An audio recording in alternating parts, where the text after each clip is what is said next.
Boa noite, pessoal. A gente está começando a segunda entrevista do Pílulas Entrevista, né? Segunda edição. Hoje temos um convidado, mais um convidado da casa aí. Já vou apresentá-lo e vou deixar que ele se apresente também. Antes disso, só rapidinho, lembrar vocês que essa live vai ficar no IGTV aqui do perfil do Pílulas e também no nosso canal do YouTube do Pílulas. Então, se alguém ainda não nos segue lá, ainda não é inscrito no YouTube do Pílulas, vão lá, que todas as lives vão para lá, tá certo? Já falei, mas vou reforçar, caso alguém tenha alguma dúvida é só mandar aí no chat que a gente responde. Hoje o Dalbian, como é nosso entrevistado, não será o nosso staff, quem é o nosso staff é a Micaela, está de olho nas perguntas de vocês, fiquem à vontade. Bom, não vou me alongar mais, vamos começar agora apresentando o Dalbi. Bom, o Dalbi é redator também do Pílulas e também é a nossa voz lá no Twitter. Que bom que tem ele, porque eu não suportaria. Então, sigam a gente no Twitter. Isso, sigam a gente lá, @Pílulas do LSD, é isso mesmo, Dalbi? Sim. @Pílulas do LSD. Tem muito conteúdo lá, muito mais conteúdo em volume do que tem aqui e muito conteúdo interessante também e divertidinho, uma outra pegada mais jovial, né? Bom, o Dalbian, nosso convidado de hoje, ele é biólogo e ele travou, agora voltou. Ele é biólogo, mestre em evolução e diversidade pela Universidade Federal do ABC. Ele é doutorando também pelo programa de evolução e diversidade. E, além de tudo isso, ele é meu co-orientador desde que eu entrei nesse mundo da pesquisa. Eu digo sempre que ele é meu padrinho acadêmico. Meu orientador é meu pai acadêmico, ele é meu padrinho acadêmico. Então, vai ser uma live muito interessante. Os padrinhos mágicos. Bom, Dalbi, boa noite. Obrigado por aceitar o convite e estar aí trazendo informação para o pessoal. Acredito que vai ser uma live muito interessante aí, temos muita informação hoje, certo? Agradeço o convite, né, pelo chamado. É isso aí. Tá aqui no Pílulas, tem que trabalhar. O convite é forçado. Bom, eu vou deixar com você para se apresentar um pouco mais. Eu sempre gosto de fazer isso igual eu fiz com a Micaela, porque você mais que qualquer um sabe o que você já fez, então explica um pouco pro pessoal aí quem é você. Pode ir lá. Eu sou Dalbian, e é meu nome de verdade, meu nome é artístico. E eu entrei na Federal do ABC já faz 11 anos, e eu queria sempre estudar animais. Aí quando eu entrei, fiz o vestibular, eu falei que eu queria estudar todos, menos os mosquitos, e justamente os mosquitos que eu fui trabalhar. E acabei adorando esse mundo da entomologia, da biologia, e eu comecei trabalhando com biogeografia, que é o tema dessa live, e continuo até agora o doutorado trabalhando com isso. E é uma coisa que sempre me encantou e desde então sigo aí no doutorado. Espero um dia terminar com o doutorado bem, ainda discutindo isso. Né? Vai sim, com certeza. Talvez é uma das pessoas mais produtivas academicamente que eu conheço, de verdade. Inveja, inclusive. Quando eu crescer, eu quero ser igual ele.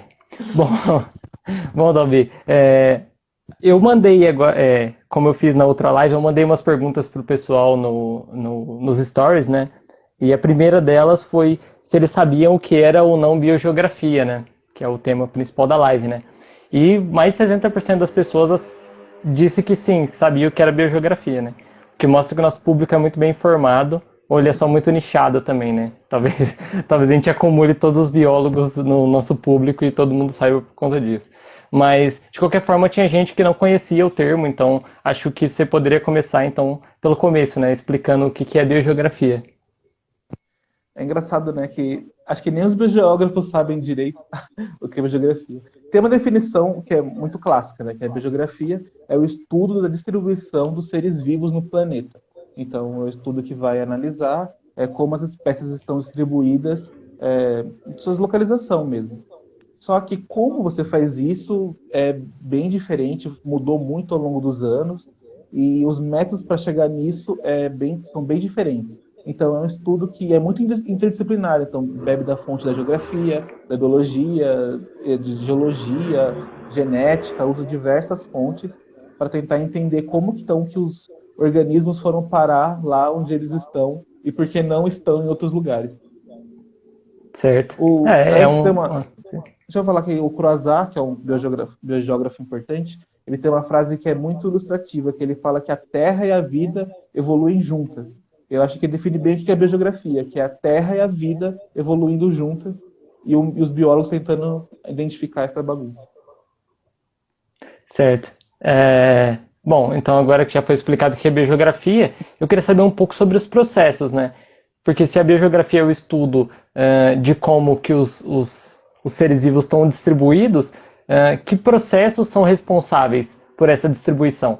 Se a gente vê hoje os mesmos grupos na África, no Brasil e na América do Norte, o que causa essa distribuição? Quais são os processos que movem isso? O primeiro deles é a dispersão. É engraçado que em inglês tem duas palavras para dispersão, que é a dispersão que é mais o espalhamento, então a espécie vai naturalmente se expandindo, e a dispersão que é vencer uma barreira, então você pegar, vencer uma montanha, passar de um oceano, a dispersão é a capacidade de um organismo ou de uma espécie, ela vencer um obstáculo e colonizar outros lugares. Mas tem um outro fenômeno também muito importante que chama vicariância, que é já um nome um pouco menos comum do que dispersão. A vicariância é quando tem as espécies reunidas num lugar e surge um obstáculo que separa elas em duas posições. Por exemplo, tinha no mesmo campina e surgiu uma linha de montanhas ou surgiu um rio e aí acabou separando essas duas espécies. E isso é muito importante porque o mundo é cheio de pequenas divisões. Nós humanos somos uma espécie assim bem dispersora, né? Nós vencemos obstáculos muito fácil. Mas pensa que para alguns besouros, se você derrubar um galho numa folha, já é um obstáculo quase intransponível. Certo, então seriam basicamente esses dois processos que seriam os responsáveis por essa distribuição atual, né? Queria trazer um aspecto mais histórico agora da biogeografia, e aí fazendo um link com a teoria evolutiva, né? Muita gente, quando fala em teoria evolutiva e na construção da teoria, pensa em Darwin, os tentilhões, associou o bico com a forma com alimentação e etc. E fica muito por isso mesmo, né?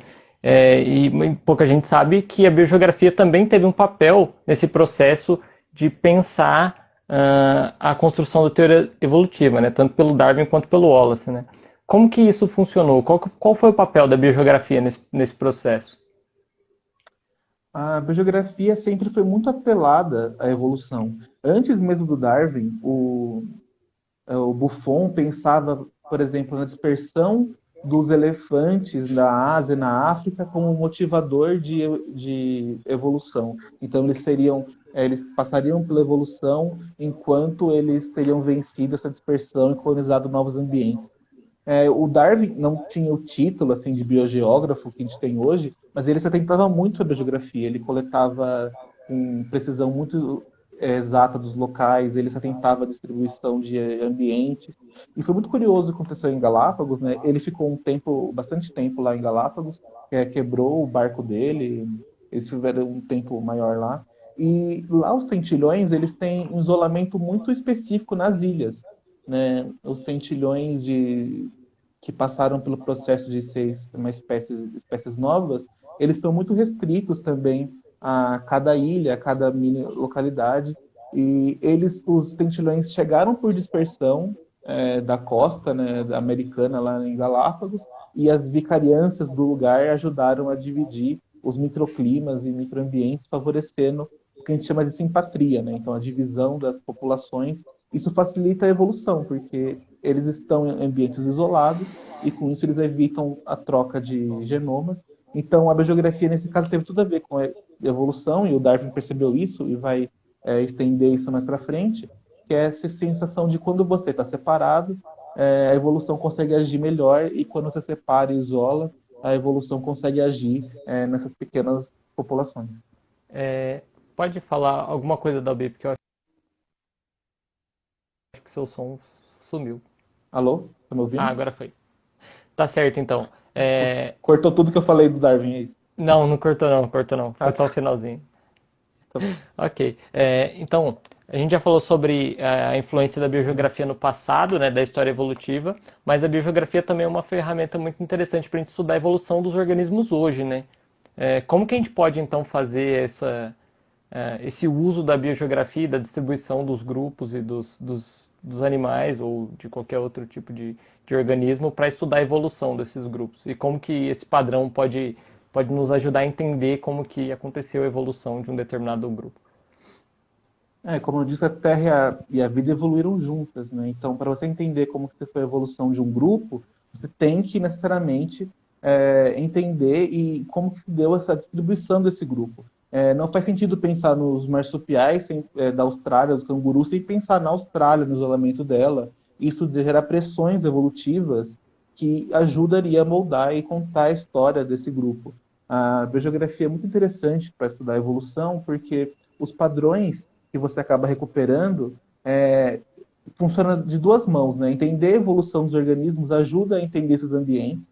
Então, você pega a história ali da evolução dos organismos, ele vai contar também um pouco da história dos ambientes que eles estavam no passado, e também entender a história desses ambientes faz muito sentido para pensar como que seriam as pressões evolutivas. Tem um caso muito curioso dos cavalos, né, das linhagens dos equinos, que a partir de que os ambientes com grama, gramíneas mais secos se desenvolveram, as linhagens dos cavalos acabaram tendo uma radiação, porque foi favorecido por grandes campinas, e se expandiram para outras áreas. Então você vê que teve uma pressão por causa de uma mudança climática e geológica, e também junto acompanhada com uma radiação das espécies, né? Tudo acontecendo no mesmo fenômeno, bem intrincado essa relação. E ao contrário, os biólogos deveriam estudar muito biogeografia, porque a biogeografia é mesmo das ligações da evolução. E se mais gente tentasse colocar no mapa, né, dos seus estudos, poderia trazer muita informação relevante. Muito bom. Eu também, uma segunda pergunta que eu fiz ao longo dessa semana foi sobre os supercontinentes, né? E mais cedo eu chamei a nossa audiência de informada, mas eu confesso que a maior parte das pessoas errou a pergunta que eu tinha feito sobre quantos supercontinentes existiram, enfim, ao longo da história da Terra, né? A resposta certa era 10. Já existiram 10 supercontinentes, né, durante os últimos 4 bilhões de anos aí. É, e aí, a nossa próxima questão vai falar um pouco disso e do supercontinente mais famoso que já existiu na Terra, que é a história da Pangeia, não? Se existe uma hipótese de que em algum momento todas as massas continentais de hoje estiveram ligadas, né? Lógico, não com a mesma configuração, a elevação do mar era diferente, etc. Mas todas essas massas ligadas num único supercontinente que é a Pangeia. É, que evidências a gente tem de que a Pangeia de fato existiu? Evidências aí pode ser de qualquer natureza. É curioso que a Pangeia até é muito bem falada, assim, né? É mais conhecida do que as outras, até porque é a mais recente, né? Nós ainda sofremos as consequências, digamos assim, geológicas da Pangeia, mas teve, né, outras que falou Rodina, tem Ur, tem outras mais. É interessante porque muitas pessoas têm essa noção mesmo que a Terra já foi todos os continentes unidos numa mesma porção de terra, mas pouca gente discute as evidências disso. Uma, uma primeira pessoa que começou a pensar nisso, muito tempo atrás, era o Ortelius, lá no século XVI. Ele começou a deduzir isso porque ele começou a ver, lá no século XVI, já começou a ter uma cartografia muito boa do mundo, e ele viu que, por exemplo, a costa da América do Sul se encaixava muito perfeitamente com a costa da África. E a costa dos Estados Unidos encaixa ali com o Marrocos e a Espanha. Aí ele viu que a Papua Nova Guiné encaixava com a Austrália. Ele achou muito coincidência que várias partes do mundo são encaixáveis E ele propôs, então, um mapa meio, um quebra-cabeça ali.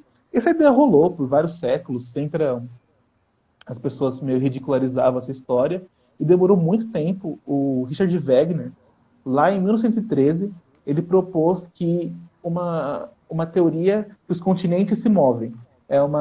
Porque de onde veio essa questão, né? As pessoas se perguntavam como que, por exemplo, existem camelos, camelídeos, por exemplo, a alpaca e a lhama na América do Sul e os camelos na África. O camelo não sabe nadar. Como que eles passaram esse continente? E como também tem os marsupiais na América do Sul e na Austrália. É, Antes eles pensavam que teriam pontes de terra que se desfizeram e fizeram várias teorias malucas até que o Wegener fez a resposta mais simples. Se o Maomé não vê a montanha e toda a placa continental vai até Maomé. Ele deduziu que se os animais não conseguem ir, então é porque toda essa placa iria para lá. E essa distribuição dos animais é uma grande evidência que a Pangeia existiu, porque alguns animais só estão distribuídos em certas posições, por exemplo, o caso dos camelídeos aqui, que seria em consequência de quando os continentes estavam juntos. Não só atuais, como, por exemplo, fósseis também. O mesossauro só tem aqui na América do Sul, no sul e no sul da África, né? Esses dois continentes ainda estavam ligados. Eu estudo particularmente nas espécies de mosquitos que estavam juntos, quando a América do Sul e a Austrália estavam ligadas pela Antártica, quando a Antártica não era um bloco de gelo. E isso mostra que esses animais mais antigos existiram, e essa é uma prova. Tem também muitas coisas geológicas, né? Então tem amostras geológicas, por exemplo, o maciço aqui do sul da América do Sul se encaixa exatamente com o maciço lá de Gana, na África. Tem questões da Índia, que tem relações geológicas com a placa da Gondwana mais africana. Tem também uma questão muito óbvia que os humanos sempre sentiram, que são terremotos, né? Então, os terremotos é um grande sinal que o mundo não está dormindo, apático, mas sim várias placas começando a se mexer. A teoria da tectônica de placas, que foi a grande prova assim, dessa Pangeia, só foi surgir no final dos anos 60, quando começou a ter a popularização dos sonares e começaram a ver que o chão dos oceanos não era limpo e tinha vários rachas e montanhas, por exemplo, a dorsal Atlântica. Eles viram que, na verdade, o planeta é cheio de rachaduras. Aqui, no caso da África e América, a gente está se dividindo na mesma velocidade em que a unha cresce, e isso gera, obviamente, terremotos, e isso vai gerando vulcões, que é o que forma, por exemplo, as ilhas ali da Central Atlântica, acho que São Pedro e São Paulo, e coisas dessa natureza.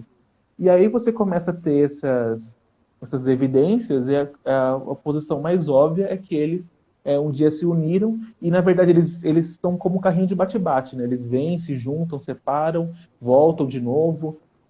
E está tendo casos, por exemplo, a falha de San Andreas, lá na Califórnia, com terremotos, né, em São Francisco, para deleite dos roteiristas de Hollywood, que um dia vai separar a Califórnia do resto dos Estados Unidos. Tem o grande rift africano, que está separando o leste da África, tem o Lago Vitória, que aproveitou de uma depressão. Se você pegar o Google Earth aí na sua casa, o Google Maps, você consegue ver que o mar é todo riscado, dessas cicatrizes, você consegue ver grandes falhas, e as placas tectônicas não estão dormindo, e o mundo está ainda se dividindo, e se a humanidade sobreviver milhões de anos, vai ver um mapa mundi bem diferente. É muito legal. Eu queria saber também, dentro desse contexto, se daria, assim, não só para saber que os continentes eram unidos, mas também se pela a análise da distribuição dos organismos dá para saber como a separação aconteceu, quais continentes ficaram por mais tempo unidos, em que ordem, digamos assim, eles foram se separando. Dá para fazer isso também usando a distribuição dos organismos? Dá, principalmente porque cada quebra, essas vicariâncias, essas dispersões, vão gerando espécies novas, né? Você vai gerando especiação. E isso fica registrado na história das linhagens dos organismos. Se você fizer uma filogenia, então a evolução dos grupos, você vai ficar marcado ali. E também na genética. Então, hoje, a genética está conseguindo fazer relógios moleculares, estimativas de divergência muito melhores. Então, você consegue diferenciar que por exemplo, a espécie daqui e da África se diversificaram uma das outras há tanto tempo. Exatamente é um pouco menor do que a daqui com a Índia, por exemplo. Então, essa é uma das principais coisas da biogeografia, é ver como que a história dos continentes está escrita aí nos cromossomos das espécies, na morfologia dos indivíduos. E dá para ver a ordem, hoje a gente sabe um pouco sobre a ordem geológica. É engraçado que só em 2017 reconheceram que a Zelândia é um continente novo, né? Que a Nova Zelândia, junto com as outras ilhas, ela é um continente separado dos demais. Sendo que, e como se deu essa quebra, os biólogos já discutiam isso há muito tempo atrás, porque a fauna era diferente. Então, dá para discutir até essas peculiaridades, se quebra um lugar diferente do outro. Por exemplo, na África e da América teve um rasgo, né? Então o sul ficou mais conectado que o norte. Tem algumas diferenciações. E aí vem a geologia, e quanto mais se conhece dos organismos, mais você vai conhecendo também desses processos de quebra. É, é, tem uma outra história interessante também da biogeografia, que é o intercâmbio entre as Américas, né? Você poderia explicar mais ou menos como que funcionou isso? As duas Américas eram separadas, ficaram separadas por muito tempo. Qual que é a história mais ou menos em torno disso? Quando a gente voltar lá para a Pangeia, né, então todo o continente é um só, todos os continentes eram uma massa só, teve uma grande quebra norte e sul, né? Então tava a Pangeia, ela se quebrou. O pedaço mais ao norte, né, que virou a Laurásia, ele se isolou do pedaço mais ao sul, que é a Gondwana. Aí começou a quebrar, lá quebrou em dois lugares, que virou, hoje a gente entende que é a Eurásia e o que virou a América do Norte, e aqui no sul quebrou na Austrália, quebrou na África, na América, mais uns pedacinhos. E a América do Sul ficou como sendo uma ilha durante muito tempo. E é o que muitas pessoas justificam. Aqui tem uma fauna tão curiosa, né? Alguns bichos que só acontecem aqui. Porque aqui seria uma ilha isolada dos demais. E a América do Norte também estava separada lá no norte.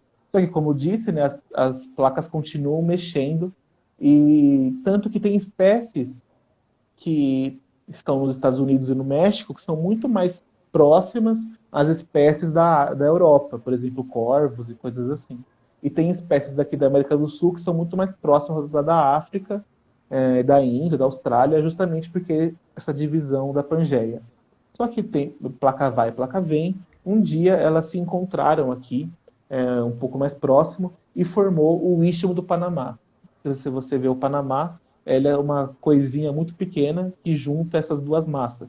Junto, claro, veio grandes mudanças geológicas e teve duas coisas importantes. Por isso que a biogeografia é muito de escala. Quando as duas placas foram se juntando, o Panamá surgiu como uma ponte entre elas. Para as espécies terrestres, funcionou com uma grande chance de dispersão. Ou seja, elas puderam, então, caminhar, algumas que não podiam nadar, elas podiam, então, caminhar para colonizar os dois ambientes. Tanto do norte foi para o sul, por exemplo, a onça, e do sul foi para o norte, por exemplo, os tatus.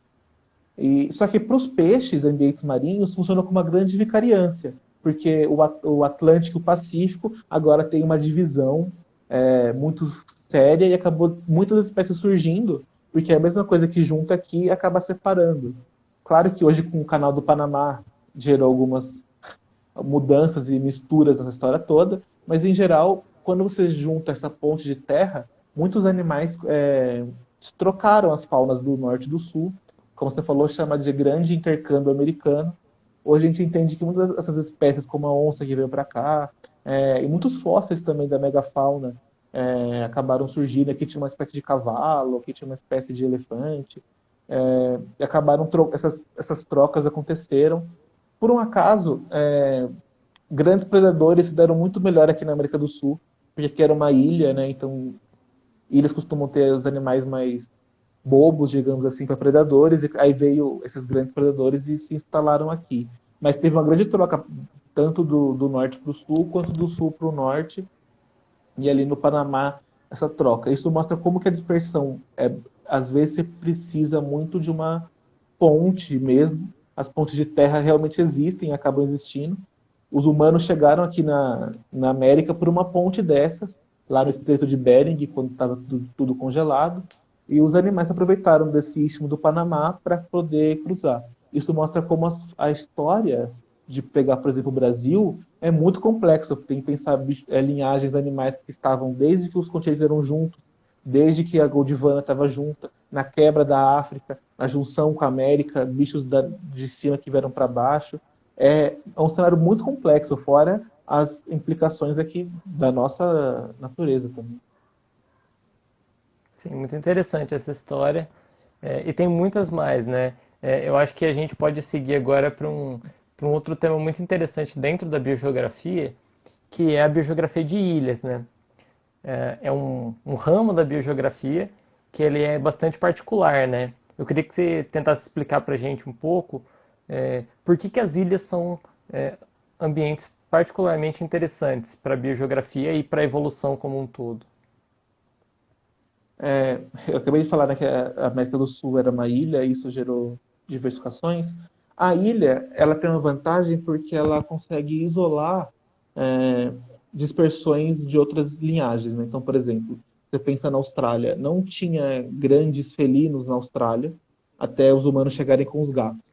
Então, toda uma linhagem que seria presa desses gatos acabou se desenvolvendo, né, no buraco desses nichos. Então, os marsupiais acabaram ocupando vários nichos que os mamíferos poderiam ocupar em outros lugares. E isso, as ilhas são interessantes porque ela tem um isolamento e, às vezes, é por vicariância, ou seja, todas as espécies que chegam lá por dispersão ou que acabam lá, elas se desenvolvem de uma maneira tão isolada das demais que elas funcionam como mini laboratórios, né? A gente brinca que são os mini laboratórios da evolução. Então, cada lugar fica isolado, contando pressões, porque é uma ilha pequena, os bichos acabam se encontrando, as pressões são maximizadas, a deriva acaba sendo acelerada. Então, tem várias questões que, para sobreviver nas ilhas, fica bem diferente. Então, se você pegar os bichos mais estranhos do mundo, a chance de estar numa ilha é bem grande. Porque eles às vezes estão livres de predadores, então pode desenvolver, gastar recursos com outras, seleção sexual, com outras coisas. Ou então são linhagens muito antigas. Por exemplo, as ilhas têm a linhagem mais antiga de plantas, se eu não me engano, está lá na Nova Caledônia, porque é uma linhagem que ficou com o ambiente meio conservado. Então, o estudo de ilhas é muito importante porque eles acabam sendo fragmentos não só do terreno que se foi, então evidências de faunas muito antigas, como também locais em que a evolução consegue agir. Então, tem muitos casos de, por exemplo, elefante anão em ilhas, porque lá ele se desenvolve para economizar recurso. Tem também coisas gigantes em ilhas. As ilhas conseguem ter essa capacidade de amplificar a evolução dessas maneiras muito doidas e biogeograficamente falando, tanto isola e salva, né, são marcas ambulantes de faunas, como também incentiva a especiação e a dispersão que chega lá. Então, um caso só para encerrar curioso, as drosófilas, né, são as moscas de frutas, né, são conhecidas aqui na genética das suas bananas, elas um dia colonizaram o Havaí e elas acharam um ambiente lá que não tinha nenhuma mosca, né, de fruta, porque as primeiras que chegaram lá, e aconteceu uma super diversificação de moscas de frutas lá, em linhagens, em pouco tempo, muito grande, porque conseguiu um terreno muito grande, um nicho aberto, e ela foi diversificando. Só que quando foram surgindo as ilhas, as várias ilhas havaianas, e essa vicariância acabou surgindo, acabou tendo uma diversificação extra da própria vicariância das ilhas do Havaí, mostrando como que as ilhas funcionam como uma porta de entrada para grandes radiações e dentro delas pressões altas para aumentar a diversificação nesses lugares. São lugares bem interessantes. Visitem ilhas depois que a pandemia passar. É isso aí. Noronha, né? Já Noronha. diria, já diria os famosos, os globais. O Ubatuba-se, já que estamos aqui na São Paulo. Ilha Bélice. Bom, Ilha Bela, é verdade. e assim, a ilha, a biogeografia de ilhas, ela surgiu com o estudo de ilhas como um modelo, mas existem outros ambientes que se comportam de certa forma como ilhas. Você poderia dar alguns exemplos e dizer para a gente quais seriam essas características que fazem eles se comportarem dessa forma? A biogeografia de eles é tão interessante que acho que, se eu não me engano, o Wilson que descreveu, ajudou a fomentar as teorias da biogeografia de ilhas, está viva até hoje. É um assunto bem recente, isso a gente está começando a entender, mas todo mundo aprende, né, na escola que ilha é água, é uma porção de terra cercada por água de todos os lados. Essa é uma definição, mas a ilha para a biogeografia é uma porção de algum ambiente que é cercado por um outro adverso de todos os lados. Então, você pensa que a ilha ela tem um ambiente que os animais conseguem viver, só que é cercada do mar, que eles não conseguem viver. Isso, se você pensar ao contrário, para um peixe, um lago é uma ilha, porque um lago é uma porção de água cercada de terra por todos os lados. Então, para um peixe, uma lagoa é um lugar muito agradável que ele não consegue ultrapassar. Então, isso funciona para várias ilhas. Então, oásis são ilhas de vegetação, topos de montanha são ilhas muito importantes, são ilhas que são tão geladas que a pessoa o animal não consegue, né, sair dali por várias condições. Tem o que é, infelizmente, cada vez mais comum, que é quando tem um desmatamento, forma ilhas de vegetação. Então, desmata um lugar e fica só uma mancha florestal e o resto, sei lá, soja ou pasto. Muitos animais conseguem passar, só que alguns animais não conseguem, que é o que estuda, por exemplo, a ecologia de paisagem. Né? Então, você pega que esses ambientes fragmentados, os animais não conseguem escapar desse ambiente que está tão restrito, e se ele for diminuindo cada vez mais, pode ser que eles pereçam. Uma coisa também que a geografia de ilhas alerta é que muitos desses organismos que vivem isolados estão muito sensíveis a extinções. Então, por exemplo, pessoas que só vivem, pessoas não, né? Animais que só vivem em plantas em topos de montanha, por causa do frio. Com o aquecimento global, vai chegar uma hora que essa ilha vai ficar cada vez menor, menor, e ele não vai ter para onde fugir, e talvez a espécie seja extinta. Então, a gente tem que preservar muito essas ilhas, porque, como eu disse, tem muita evolução ali, muita diversificação, endemismo, espécies muito diferentes, e por estar em um ambiente restrito, não poder para onde fugir, estão cada vez mais ameaçadas. As ilhas mesmo, se você pensar nas extinções, as grandes extinções modernas, o dodô, o tilacino, tudo aconteceram em ilhas, porque é uma espécie restrita, não tinha para onde fugir, e acabaram sendo extintas ali. Mas a bibliografia de ilhas tem um potencial enorme para estudar esses pequenos fragmentos de coisas, de ambientes agradáveis expostos à ameaça. Só para terminar, tem uma parte da bibliografia de ilhas muito importante, que são os parques e praças urbanas. A gente não pensa nisso, mas para um passarinho, uma horta, o seu jardim, uma praça, funciona como uma ilha, onde ele consegue ter abrigo, árvores, comida, proteção. E é muito importante a gente pensar também, claro, na proteção de grandes montanhas e florestas, mas também como é que é útil essas pequenas ilhas de vegetação nativa ao longo da cidade. Então eu pensei que aqui era tudo. Eu falo de Santo André, em São Paulo, era uma grande mata e foi desmatando. Hoje só restam algumas ilhas que são muito vitais para a manutenção dessas espécies. Sim, com certeza é muito importante a gente ter essas áreas florestadas na cidade. Às vezes, não que as espécies fiquem restritas ali, mas que elas usem aquilo ali como um lugar para fazer um ninho, ou para quando ela está se dispersando, ela tem um lugar onde parar, onde ela tem espécies que podem servir de alimento e qualquer outra fonte de sustento para elas, né? Ali naquele ambiente urbano bastante antropizado. Ah, bom, tinha uma coisa interessante que eu acho que pouca gente sabe, né, sobre a biogeografia, é que o ser humano ele adora fazer divisões de coisas e padronizar, criar classificações e mil coisas do tipo, né?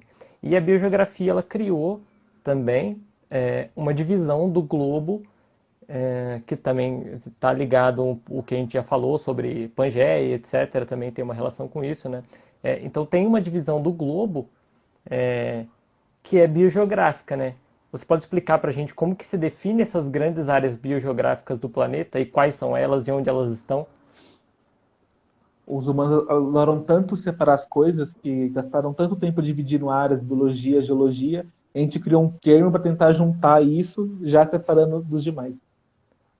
A primeira pessoa que reparou que. Muitas pessoas reparam, né? Desde que começaram a colonização, que as faunas de alguns ambientes eram diferentes. Então, quando chegaram na América, viram que tinha animais e plantas diferentes das que tinha na Europa. Isso era uma coisa que chegavam na África, viram que era diferente, e sempre tentavam entender o que estava acontecendo ali. Já proporam que era a Arca de Noé, dependendo de onde você sai, já proporam que era pelo clima, mas aí como que espécies em lugares diferentes são iguais, era uma confusão. E uma das pessoas que tentou dar uma ordem para isso tudo foi o Wallace, que é um pouco esquecido na fila, né, mas ele é junto o criador da evolução, junto com o Darwin, né, ele é co-criador da teoria evolutiva da seleção natural. E o Wallace, ele estudava, ele era o pai da biogeografia, né, digamos assim. Ele foi a primeira pessoa que se atentou a essas divisões e que e tinha lugares com uma diferença muito grande das demais. E ele propôs reinos, né, divisões biogeográficas do mundo. Ele propôs, então, dividir o mundo em lugares, em áreas, que a fauna era muito parecida, só que diferente das outras. Então, ele dividiu a América em duas regiões, né? A Neártica e a Neotropical. Esse Neo, de novo, que é o Novo Mundo. Essas duas regiões porque eram lugares diferentes que se juntaram, como a gente falou, no Panamá. Lá na África tem, especialmente o Afrotropical, embaixo do Saara. Tem uma grande área que é a Paleártica, que junta desde o norte do Saara, a Europa, pega a Rússia, que é principalmente o que resta hoje da Eurásia. Tem a região oriental, que pega a Índia, a Indochina, ali o Vietnã, um pouco da Indonésia, e a região da Austrália, Nova Zelândia, aquelas ilhas do Pacífico.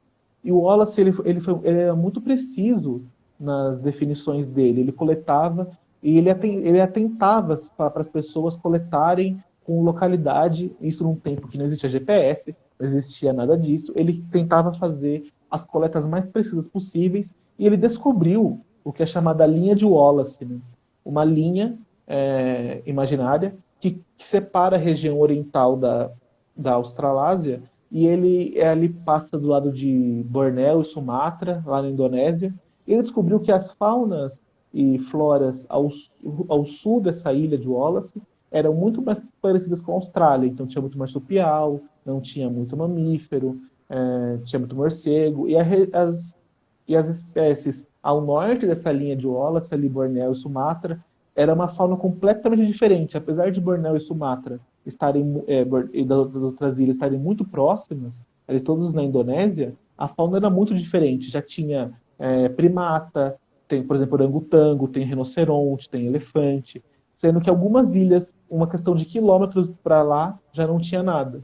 E ele viu que essas linhas, essas áreas geográficas refletiriam grandes eventos de vicariância, ou seja, de quebra entre essas grandes áreas. Por exemplo, quando formou o Saara, que é uma barreira bem considerável, você pensar em cruzar o Saara não vai ser fácil. Imagina então para uma espécie de, sei lá, inseto, e acabou dividindo, isolando a África tropical para o sul.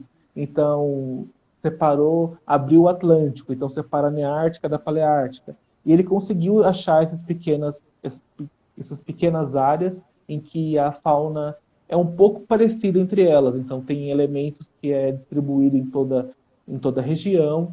E claro que existem espécies que passam de uma região para outra.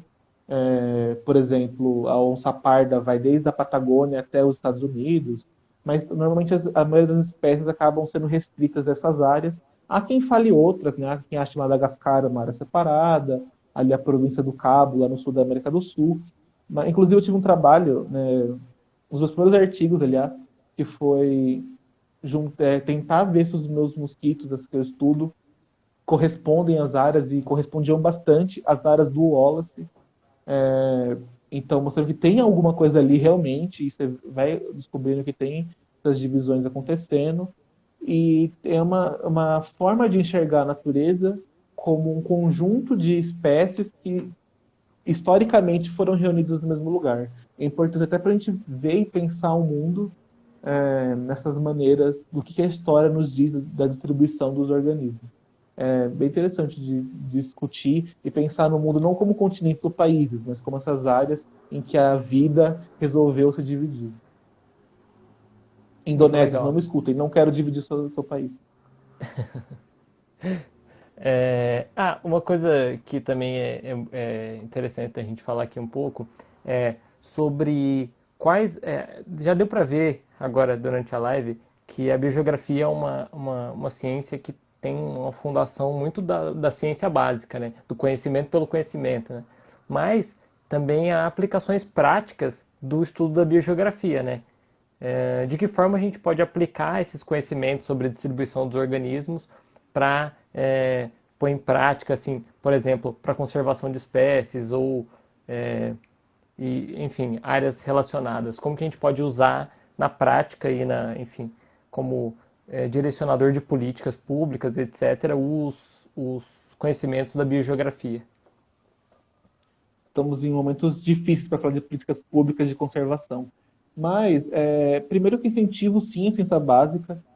Quem começou a estudar isso de ciência básica foram pessoas que começaram a deduzir e anotar espécies que eles foram achando em diversos lugares. E quanto mais você faz filogenias, descrições de espécie, você vai atrás dos organismos, mais isso vai contribuir para aplicações muito grandes. Só pensar que o Mendel começou a genética trabalhando com ervilhas, mas voltando aí para a biogeografia, a importância da conservação é muito grande, principalmente porque para você entender onde as espécies estão, para que você quer que elas fiquem lá, é muito importante que você conheça, né, a distribuição dos organismos para você poder conservá-los. A questão da biogeografia é interessante porque eles lidam muito com o endemismo, que são indivíduos que só estão no mesmo lugar, em nenhum outro lugar mais. E conservar, saber exatamente onde eles estão, é crucial para você estender a proteção a eles. Mas na questão também de produção dessa, que a gente falou de biogeografia de ilhas, para você entender, por exemplo, que uma mancha florestal que sobrou de um desmatamento ou um parque, ele é uma ilha, é importante você conectar ele, né? Então tentar fazer conexões, tentar o que a gente chama de fazer da ecologia de paisagens, né? Fazer uma área grande, conectada, para tentar dar corredores, para dar Corredores vazão a esse ecológicos. tipo de corredores ecológicos, dar vazão a esse tipo de espécie para ter uma conservação melhor. E isso é muito da biogeografia, quem vai determinar pressões de distribuição, pressões de como se formam esses parques, essa conservação, esse tipo de teoria de se é uma área grande, como é muito ruim em pequenas áreas fragmentadas, isso tem um impacto gigante, porque a gente está fazendo hoje no desmatamento, na devastação. Então, muitas vezes, por exemplo, está rolando um projeto de lei, se eu não me engano, hoje,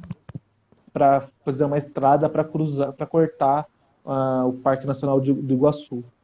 Quando você faz uma coisa dessa, você não está simplesmente desmatando a área de uma estrada, você está fazendo duas ilhas.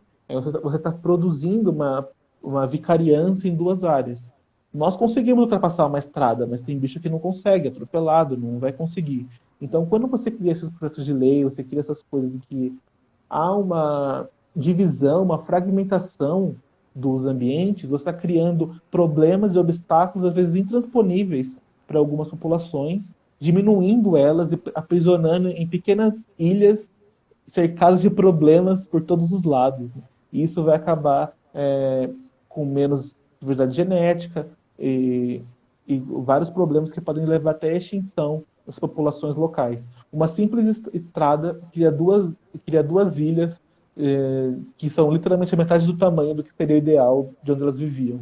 Então, são sempre problemas assim que acabam ramificando ali a conservação e a biogeografia que deveriam se conversar muito mais, embora já conversem, e as políticas públicas. Né? Duvido que quem está discutindo lá agora no Congresso sobre isso, alguém vai levantar assim, não, porque a biogeografia de ilhas é um assunto que talvez não tenha a importância que é tão discutida, né? Como que a fragmentação é um dos maiores problemas ecológicos do mundo hoje, e ele é bem pouco, até em escolas é bem pouco discutido, como que fragmentar os ambientes às vezes é pior do que destruir, porque você, em vez de matar, você deixa lá, eles não são tão críticos que eles vão acabar morrendo sem recursos. É bem preocupante, né?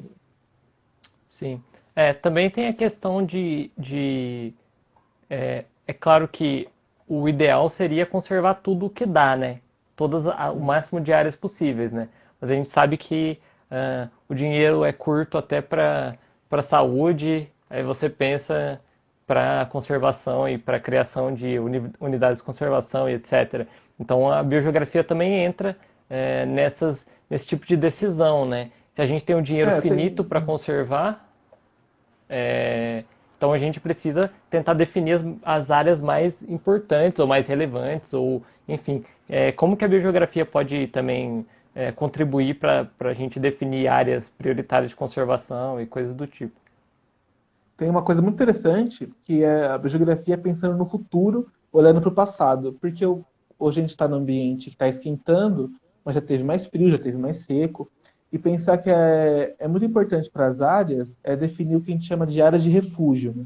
Por exemplo, a Amazônia e a Mata Atlântica já foram todas uma coisa só, e aí a Diagonal Seca acabou dividindo. Só que a Mata Atlântica já foi muito mais seca, né? Então teve algumas áreas em que as espécies se conservaram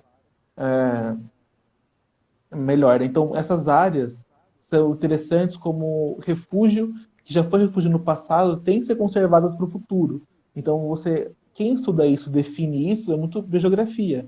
É entender quais são essas áreas de refúgio ou de alto endemismo que poderiam maximizar o que a gente chama de agonia da escolha, né? Tem poucos recursos, pouco dinheiro, e aí você tem como priorizar mais as áreas onde tem mais ou onde tem mais espécies, ou elas estão mais ameaçadas, ou são os refúgios para quando a coisa ficar muito ruim, a gente sabe que ali, pelo menos, talvez vai ter uma esperança ali, né? Ele até chama, né, hope spots, alguns, a esperança que dali vai ser conservada linhagens importantes. Certo. A Mika mandou uma pergunta aí que é interessante sobre iniciativas como o iNaturalist, aquele Hum. site onde as pessoas mandam registros, fotos e identificação de organismos com localização e etc. Então, qual que é a sua visão sobre esse tipo de iniciativa, pensando em ciência cidadã e em biogeografia? Como que isso pode contribuir para o estudo e qual a relevância desse tipo de coisa? Tem um problema na biologia que chama déficit wallaciano, em homenagem ao Wallace, que você não conhece onde as espécies estão. Então você sabe que, por exemplo, sei lá, tem o tucano verde do mato na Amazônia. Mas onde exatamente ele está? Onde, que localidade ele vai? Onde que ele está ativo? Onde ele está fazendo filhote? Qual que é a distribuição efetiva dos seres vivos? E quanto mais você conhece sobre a distribuição dos seres vivos, que isso é biogeografia, quanto mais você conhece a distribuição, mais isso vai ter implicação para você entender pressões de microambiente, pressões locais. E quando você tem insights que a população ativamente tira foto e registra, você começa a ter mais dados para você conseguir trabalhar com isso. Tem um caso curioso aqui, eu moro perto de um parque, e muitas espécies são conhecidas da Mata Atlântica, mas a Mata Atlântica é muito grande, vai dali para lá. Quando você mostra que num pedaço de parque tem, por exemplo, 100 espécies de aves, você tira foto e fala assim, olha, tá vendo? O pica-pau do campo mora aqui, ó, tá vendo? A narceja mora aqui.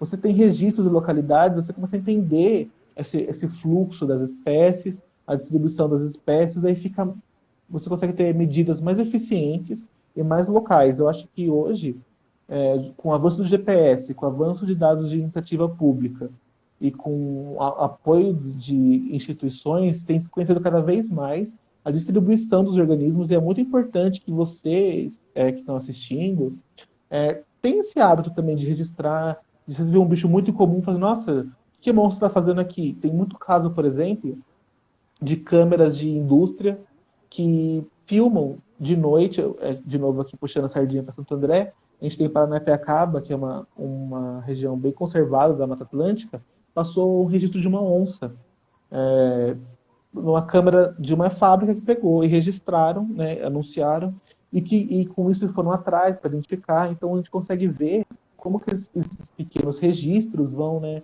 proliferando o conhecimento E quanto mais conhecimento a gente tiver de onde as espécies estão, melhor vai ser para nós pensarmos em lidar com isso e conservar. E tem a máxima que nós só preservamos o que conhecemos. Tem tanta coisa que a gente precisa conhecer que está no nosso país, tem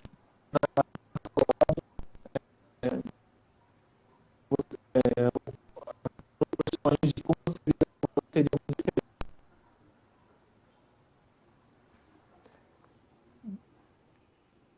tudo bem. Dalbi, eu não sei se foi a minha internet, mas eu acho que a sua última fala cortou. Se você puder repetir pra Tá. Mas gente. eu vou repito. Eu fiz a frase de efeito e cortou. Mas eu falo que. Eu nem lembro da frase de efeito. Mas é quando você só conhece, só preserva o que você conhece, né? Então, quanto mais você conhecesse tudo que tem aqui no seu na praça do seu lado, você lidaria com ela de maneira diferente. Então, projetos. Eu vou já. Não foi isso que eu falei, mas já emendei. Quanto mais você conhece. Travou de novo ou não? Não, não, acho que Quanto foi mais você, só delay. quanto mais você conhece áreas, desmatar um ambiente para fazer escola, mas o que é esse ambiente? Sabe, o que tem lá? O que, que tem nesse pedaço de mato? Não é só mato, é várias espécies que estão lá e é preciso, as pessoas vão e registrem e exponham isso para você entender um pouco mais. E isso é o cerne da biogeografia, que foi o que o Wallace fazia quando descobriu isso tudo. Muito legal. É, bom, Dalbi, a gente está se aproximando do tempo limite da nossa live. É, então eu queria agora deixar novamente te agradecer por topar vir aqui. Provavelmente a gente vai voltar para cá em breve, a gente vai pensar em outras propostas. E muito bom. Acredito que o pessoal tenha gostado bastante também. Lembrando de novo que a live vai ficar completa no YouTube, no IGTV, para quem pegou da metade e quer assistir o que perdeu e etc. Então vai estar lá. Queria que você desse um recado final pro pessoal aí e se despedisse para a gente ir encerrando. Então, muito obrigado pela participação, pelo convite, né, por estar aqui ajudando a nós, a Micaela que está ajudando. O recado final é interessante para você estudar mais e conhecer que nós estamos cercados por diversas espécies e que onde elas estão diz muito sobre a história da vida e da Terra e temos que entender isso porque isso faz parte da nossa história de quem nós somos, né? Entender essa realidade também é biogeografia, né? Entender tudo que nos cerca. E para finalizar com a frase que eu gosto muito do ET Bilu, busquem conhecimento, inclusive, emendando aqui ao ET, busquem conhecimento, inclusive, sobre quem nos cerca. Muito bom, ET Bilu é cultura. Bom, pessoal, é isso. Espero que vocês tenham gostado. É, Até a próxima live, que deve acontecer no próximo mês. Então a gente vai divulgando e fazendo aqui as perguntas para vocês. E espero que vocês gostem, tenham gostado e que acompanhem os próximos também. Tá ok? Gente, tchau, tchau. Tchau, Dalbi. Boa noite para todo Tchau, mundo. até mais. Boa noite para Fiquem todos. bem.